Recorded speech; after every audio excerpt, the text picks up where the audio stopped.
HS দিয়েছে, ঠিক আছে, বাড়ির কোনো কাজ শেখাও বা বিয়ে দিয়ে দাও। তোমরা এই কথাটা নিশ্চয়ই বারবার শুনে থাকবে, কন্যা দায়গ্রস্ত পিতা। মানে আজ অবধি কিন্তু কন্যা বাবা মায়ের একটা দায়। তো বলছি এত অন্ধকারে মেয়েকে পাঠিও না, ক্ষতি হয়ে যেতে পারে। আমি আইসিনা শেখ, আমি শিক্ষা সম্বন্ধে আমার জীবনের কিছু অভিজ্ঞতা শেয়ার করতে চাই। যেরকম আমি আমাদের একটা গ্রাম আছে, ওখানে আমি 300টা পরিবার থাকে। তো বেসিক্যালি মানে এইচএসে 2024 21 জন এক্সাম দিয়েছিল। আচ্ছা, তো তার মধ্যে থেকে 3 জন পাস করেছিল, তো তার মধ্যে থেকে আমি একজন। তো এইচএস পাস করেছি, পাস করার পর কলেজে ভর্তি হবো। এইচএস এর দেওয়ার পরেই মনে হচ্ছিল যে কলেজে ভর্তি হবো, কোন কলেজে ভর্তি হবো, কি সাবজেক্ট নেবো, এটা চুজ আছে। কিন্তু আমাদের ওখানে কলেজে মানে মেয়েদের একটা না কলেজে পাঠানো হবে না। আমাদের আত্মীয় স্বজন পাড়ার লোক বলেছিল যে কলেজে পাঠানো হবে না, যে ঠিক আছে এইচএস দিয়েছে, ঠিক আছে, বাড়ির কোনো কাজ শেখাও বা বিয়ে দিয়ে দাও। বিয়ে দিয়ে দাও। আমি তখন আন্ডার 18 ছিলাম, তো বিয়েটা দেবে না। কিন্তু আমার মা বাবা আমাকে বলেছিল না, আমার মেয়ে পড়াশোনা করুক, কষ্ট করে হলেও তাদেরকে উপেক্ষা করে আমার মা বাবা আমাকে কলেজে ভর্তি করেছে। আমি এখন ফার্স্ট সেমিস্টারে পড়ছি কলেজে। তো আমার কোশ্চেন হচ্ছে, যে সমস্ত মা বাবারা এইচএস হয়ে গেলে কলেজে পাঠাতে চায় না বা মাধ্যমিকের পর 11-12 স্কুলে আর ভর্তি করতে চায় না, বিয়ে দিতে চায় বা মানে সংসারে নানান কাজে ঢুকিয়ে দিতে চায়, তো সরকার যেহেতু 18 বছর করে দিয়েছে, পুলিশ আসছে বিয়ে দিয়ে, ওটা 2-3 জনের সঙ্গে হয়েওছে যে 18 হয়নি বিয়ে দিচ্ছে, হোমে পাঠিয়ে দিয়েছেন। তারপর ঠিক আছে 18 যতদিন না পাঠিয়ে দিয়েছে বলতে মানে পুলিশ এসে হোমে পাঠিয়ে দিয়েছে, বিয়ে দিচ্ছিল, বিয়ে থেকে দিচ্ছিল বলে হোমে পাঠিয়ে দিয়েছে। আচ্ছা, এরকম একটা। তো এখন ভয় করে তো 18টা হোক তারপরে বিয়ে দিয়ে দেবো, পড়াশোনাটা না।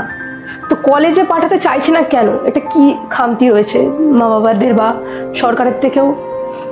একটা ব্যাপার আমি বলতে চাই এখানে, যে আমরা প্রচুর দিকে নানান রকমভাবে উন্নতি করেছি, কিন্তু মানসিকতা আমাদের কতটা উন্নত হয়েছে সেই ব্যাপারে একটা বিরাট বড় প্রশ্নচিহ্ন আজও থেকে যায়। কারণ আজও কিন্তু মেয়েদেরকে, মহিলাদেরকে শুধু অন্দরমহলে বন্দি করে রাখার একটা প্রবণতা। এটা দুটো কারণে হয়, একটা অর্থনৈতিক, একটা সামাজিক কারণে। এটা ভেবে নেওয়া হয় যে মেয়েদের প্রাথমিক কাজ হচ্ছে সংসার ধর্ম এবং সন্তান লালন করা, এবং তারা গৃহকর্ম করবে, এই হচ্ছে মেয়েদের কাজ। সেই কারণে মেয়েদের বেশি শিক্ষাগত যোগ্যতার প্রয়োজন হয় না, সামান্য হিসেবটুকু জানলেই চলে যায়। বেসিক্যালি মেয়েরা কাজ করে। হ্যাঁ হ্যাঁ, আজকের দিনে দাঁড়িয়ে এই চিন্তাটা করাটা যে কতখানি বাতুলতা, কতটা ভুল, তোমরাও বুঝতে পারছো। আজকে তোমরা যেহেতু শিক্ষা গ্রহণ করছো, তোমরা বুঝতে পারছো। এটা বাবা মায়েদের মানসিকতার পরিবর্তন আমাদের আনতে হবে। তাদেরকে আরো বড় করে পৃথিবীটাকে দেখাতে হবে, সমাজটাকে দেখাতে হবে, এবং সামাজিক পারিপার্শ্বিক চাপের ফলে তারা যেভাবে মেয়েদেরকে, নিজেদের সন্তানদেরকে, মেয়েদেরকে বঞ্চিত করতে চায় পড়াশোনার থেকে, সেটার থেকে তাদেরকে বের করে আনতে হবে। আচ্ছা, বাবা মায়েরা মেয়েদেরকে, তোমরা এই কথাটা নিশ্চয়ই বারবার শুনে থাকবে, কন্যা দায়গ্রস্ত পিতা। মানে আজ অবধি কিন্তু কন্যা বাবা মায়ের একটা দায়।